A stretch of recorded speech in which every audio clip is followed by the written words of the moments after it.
Hello, my name is Keely Pritchett, and I will be presenting on a program called Nearpod. I really love this program, and I see it working for all ages, young learners, adult learners, because it's so easy to integrate any type of content you'd like, including Google Slides or other information you may have already made in the past. Today, I'm going to be participating as a student and showing you also the view as a teacher, so you can see what it may look like if you were participating in a Nearpod. Or as the teacher, I want you to be able to see some of the feedback you might get from your students. This is a very valuable tool to use just to kind of understand where your class stands whenever you're teaching, to see who understands the material, who doesn't. And I'm going to go through and walk through all of the features of Nearpod. I've integrated a lot of those into this presentation. I'm teaching you about a Nearpod, using a Nearpod.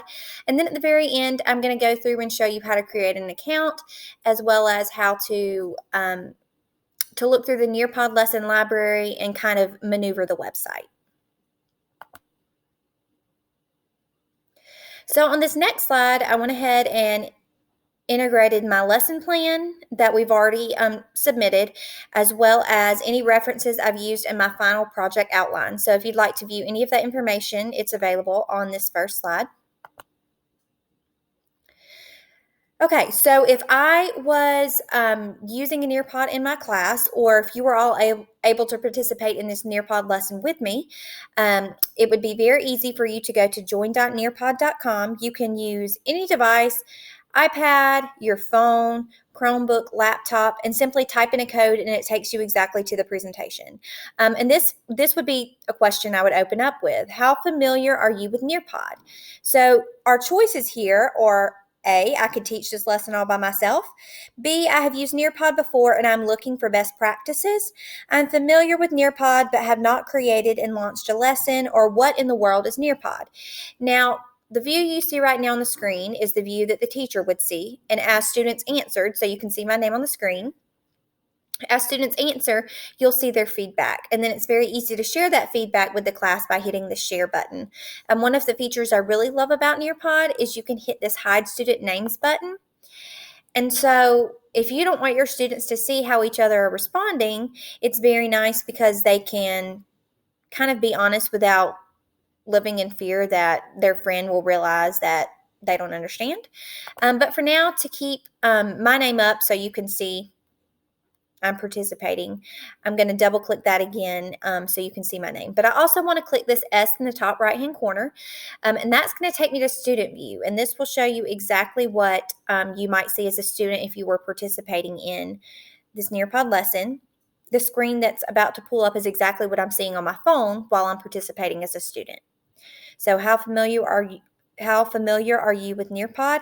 I'm going to click what in the world is Nearpod, just for kicks and giggles.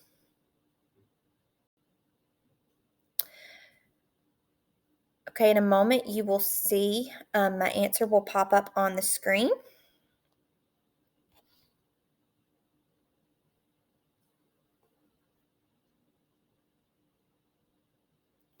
There you go. So it shows the teacher that I've chosen D. What in the world is Nearpod? I've never heard of it. Okay, I'm going to show you a quick video that tells you a lot about Nearpod, some of the features that are offered. I also really like whenever a video is integrated, teachers are able to play the device or play the video, say, from the smartboard at the front of the classroom, or they can choose for students to watch it individually. So that's really a preference. I'm going to choose Teacher Plays, so it only plays on this device. And then you'll notice as the video plays, there are little dots where the video will stop and questions are integrated within the video. Introducing Nearpod. With Nearpod, you can make every lesson interactive. Launch lessons your students can't wait to join, with collaborative, engaging activities like virtual reality, simulations, and gamified quizzes. As the teacher, you'll always know where your students are with Nearpod's formative assessments, including polls, open-ended questions, draw-its, and more. Okay, so here's our first question, which I really like because it keeps students accountable, and as a teacher, I'm able to see who has answered and who has not. Name one formative assessment offered by Nearpod. So I'm going to choose gamified.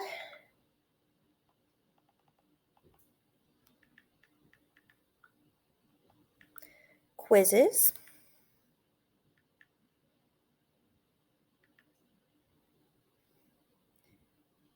Okay. So you can see where I answered that on my phone as I'm participating as a student.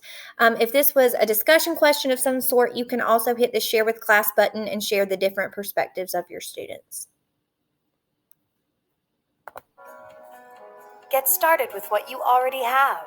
Upload any of your favorite resources, PowerPoints, Google Slides, and videos, including directly from YouTube. Then, add in media and formative assessment in a few clicks. And now you can add questions directly into videos to make them interactive. Get started even faster with our library of pre-made lessons and videos, built in partnership with some of your favorite brands. You can use them as is or customize to meet the unique needs of your students. Once you're ready to launch your lesson, choose from 3 teaching modes. In live participation mode, you control the pace and students participate on their devices, either in person or remotely with web conferencing. In student-paced mode, students move through and participate on their own, whether they're working from home or in class working in centers, stations, or groups. With front-of-class mode, you can use Nearpod without student devices and facilitate collaborative discussions. Which mode do you think you would use most in your lessons? I'm going to choose live lessons. I'll answer that on my phone and participate as a student. I really enjoy using live lessons because it holds students accountable, and I'm also able to easily interact with my students and see their various levels of understanding. But also, usually, we'll participate in a live lesson, but I always post the code for a student-paced lesson. And my reasoning for this is so if students want to go back and review this in preparation for an upcoming test, if maybe they didn't understand something and want to go back and look at it later, or if a student's absent, they can easily still complete the lesson from home, even if they're not in the classroom with me. So I like to basically use both. That way, I make sure that the student always has access to the material. Imagine what you can do with Nearpod. Your students will love lessons that combine engaging media with collaborative ways for them to show off how much they've learned. You'll love unlocking student understanding in real time and having reports to inform the next day's instruction. You'll wonder how you taught without it. Learn more and get started for free at nearpod.com. Okay, so that video, I really enjoyed it because it highlights a lot of the most important features of Nearpod, and it also tells you that this is a free source. Yes, like many other sources, if you want the most advanced features available to you, you do have to pay a small fee. But all in all, you can use this free product, and it is still a very valuable resource. Just to reiterate a few things that the video said, these lessons are very fun and interactive. You can see students' comprehension in real time just by collecting data as they participate. Lessons can be live or student-paced. These are some of the various activities that I'm going to kind of expose you to in a minute. Open-ended questions, polls, quizzes that can draw and label diagrams, collaborate on collaborate boards, use matching pairs, fill in the blanks. There can be memory tests. So depending on your audience, you can integrate these various activities. Of course, it would depend on your age to which you would find most effective. Other things to know, Nearpod has pre-made lessons. I'm going to show you how to access those in just a little bit. You can make copies of those and save them to your library so you can edit them as you'd like. So I may find a lesson on Nearpod that I like most of it, but there are a few things I'd like to change. And then I can easily go in, delete slides I don't want, or add in activities that maybe aren't there that I think would enhance my lesson. If you already have Google Slides made, you can upload those to Nearpod and add in some interactive activities, and bam, you're done. So it's not like you always have to start from scratch, but that's always an option for you. Flocabulary, which is an awesome website that integrates a lot of music, can be integrated into Nearpod very well. As well as students' responses can always be viewed after the lesson. So if you don't have time right then to go back and read everyone's discussion question, their responses, you can easily go back during another part of the day or whenever you have an opportunity as a teacher and kind of look at that and how students are responding, and always contact them if you see they need more help. Okay, so this PDF I'm not going to read word for word because we are adults and very capable of that. But this PDF walks us through specifically how to set up a Nearpod. It is very easy, but I can also attach this link when I submit my presentation. So if you're interested, you can look at this PDF and follow it step by step. I'm going to walk you through this. You'll see that the website is very user friendly, but I also wanted you to have this hard copy in case that is a level that's more comfortable for you. Okay, so a Collaborate board. I really love doing this in my classroom because it basically is a way for me to have my students brainstorm and really feed off of each other. One of the features I also really like as a teacher is that I'm able to approve student comments before they show up on the board and before other students can see that. Of course, this is helping me filter any content that may be inappropriate, or let's say a student's really confused and they're completely off base. I don't want to share their information with the rest of the class and it confused the remainder of my students. So it's really nice to be able to kind of filter what's shown and what's not, so that way we can have those private discussions later with students who aren't understanding. So would you like to approve student comments before they're posted? Yes. Okay, so as a teacher, I could go in and approve those. What is your preferred method of teaching? So if you were participating in this Nearpod with me, I would ask you to collaborate with me as well. But from my phone, I'm going to participate as a student. I really love variety in teaching, because when you have a variety in teaching, students stay engaged, and you're really able to kind of access different parts of their brain, see how they work in various circumstances, and it makes it fun for me. So a lot of times we may do some collaborative work, as we do in this course. Sometimes we listen to videos or lectures. Sometimes we work independently because I want to know what you know and not just what your partner knows. So it really depends on what we're working on and what I think might be most effective. And so as the teacher, this is what my screen would look like. I would go up and click this little checkbox. Okay, Keely, is her content appropriate? Yes. And then it pops up on the screen. Okay, so we're going to give some of these things a try. These are some of the other activities that you can integrate into Nearpod. Time to Climb, which is a gamified quiz that I think is more geared toward younger students. However, I mean, sometimes as adults, we just need to take a minute and do something a little bit more fun. And so you can always integrate this into an adult education lesson. They have a variety of topics that you could also include into a gamified quiz. Matching pairs, open-ended questions, fill in the blanks, a lot of options there for you.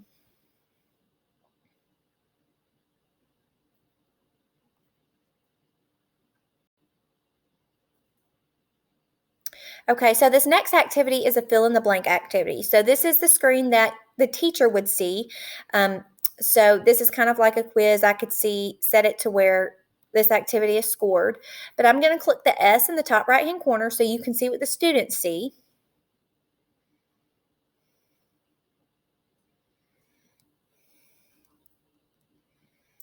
Okay, very, very simple. I am a student at Auburn University. I am an adult learner, and I am learning to utilize Nearpod. It's very user-friendly. Learners of all ages are able to easily do this. So I'm also participating on my phone, so you will be able to see my results when I click this T for teacher button and go back to the results screen.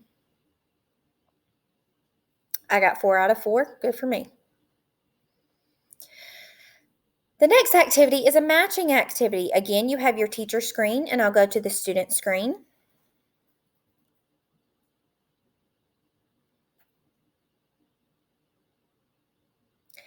Now, I chose these particular matching cards because I thought this material was very applicable to adult learners.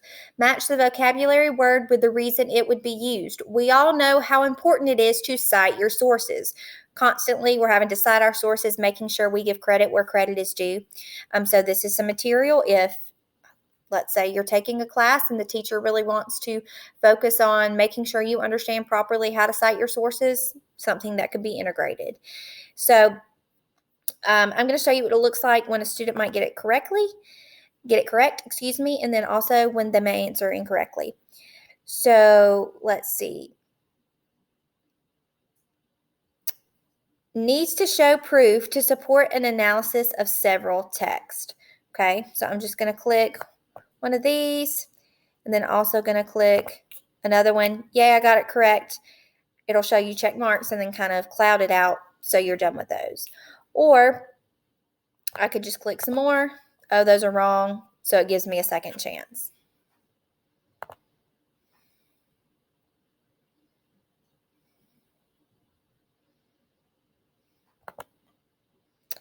Okay, here we have a graphic organizer.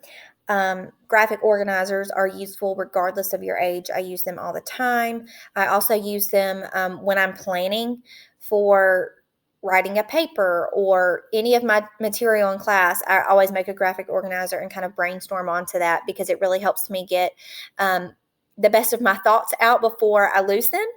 So as a student, they would see just this on their screen, their graphic organizer.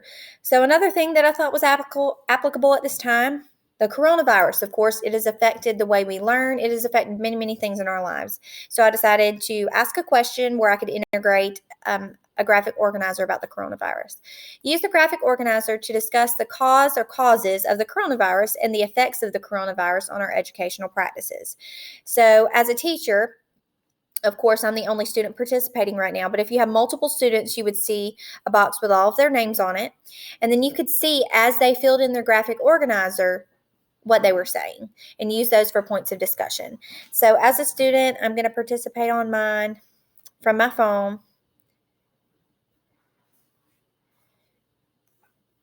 And so I'm marking, I'm writing, and when I hit submit,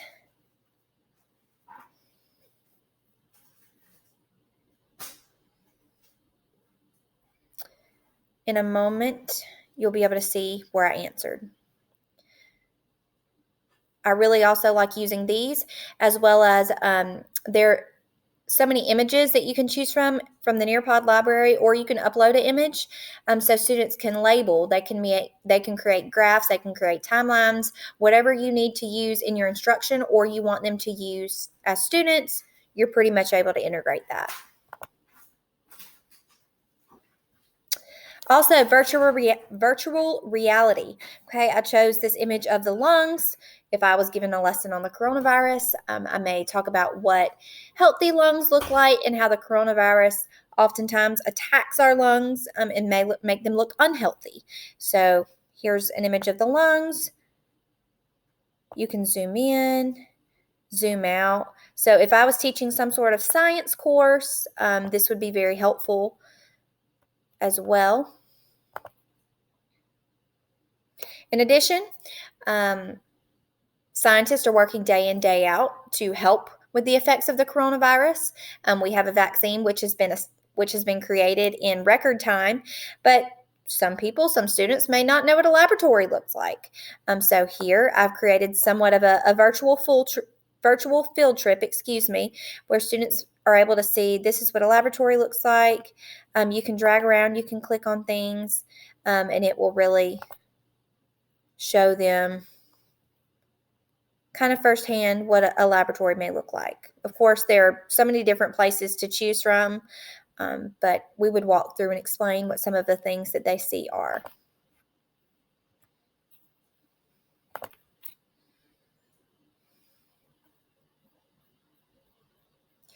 Okay, so this next activity is going to be called Time to Climb, and it was something I talked about earlier. It's probably more geared toward your younger users, but I did want to show you what it looks like just because it is a feature that Nearpod offers. So students would see on their screen Himalaya, space, or underwater. Basically, they can choose their theme, if you will, or as a teacher could choose a theme for my class.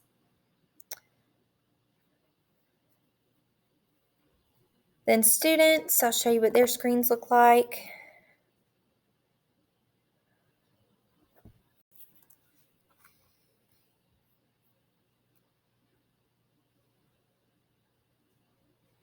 Students choose a character.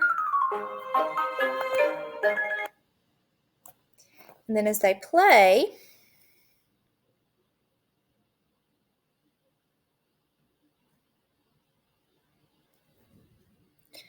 as they get questions right, they will be able to climb up the mountain. I didn't want to spend as much time on that because that's not something I think we would use in the adult education setting very much. So next, open-ended question. I love this for discussion, especially when we've been working on something for a long time, and I really want to know the thoughts of my students, their perspectives on a specific topic. What feature do you think you'll use the most in Nearpod? So I might say as the teacher or as the student, I would use the matching pairs feature because I feel this can really help to enhance vocabulary. I would submit that, and then the teacher would be able to see everything that I'd written. Then, as an instructor, I made this Nearpod to gather some understanding about what you've learned from this presentation. How will you utilize Nearpod in the future? So you'd be able to record a response, I could view it, and that is happening directly during my Nearpod presentation. I'm not having to say, okay, close out of Nearpod, go back into Flipgrid. It all is it flows very well. And that's one other thing I love about Nearpod is that I'm able to integrate so many different programs that I love into this one website and presentation. Okay, so at the end, we know about exit tickets, pre-knowledge, post-knowledge, KWL charts, however you prefer to gather that information.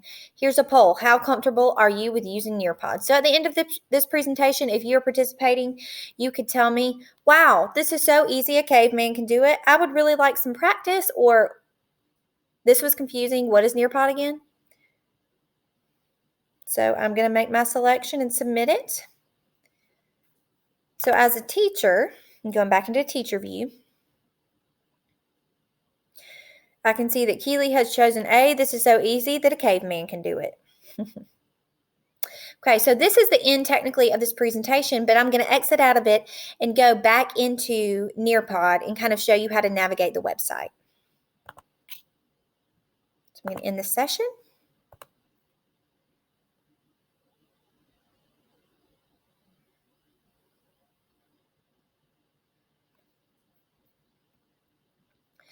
Okay, so as you can see, I have many Nearpods that I've already created / used from the Nearpod library, and we'll continue to add more because I love this program so much. This is what your dashboard basically looks like. So off to the side, you can see as a school, there's a way that you can share lessons. So let's say that I, as a teacher, found a really good one and want to share it with my colleague. I'm able to easily do that by saving it to my school library or to my district library. That's a really good form of collaboration.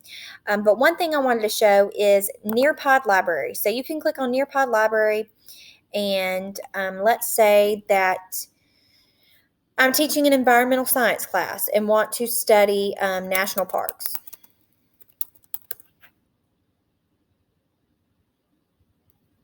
So I type in national parks, and so many different Nearpods pop up. A lot of these incorporate VR, so you can explore those.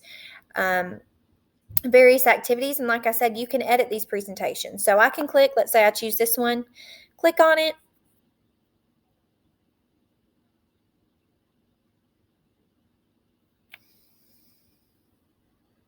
And I can preview the lesson to see, is this actually what I want? Is this going to be helpful to me? If I like it, I can click Add to my lessons,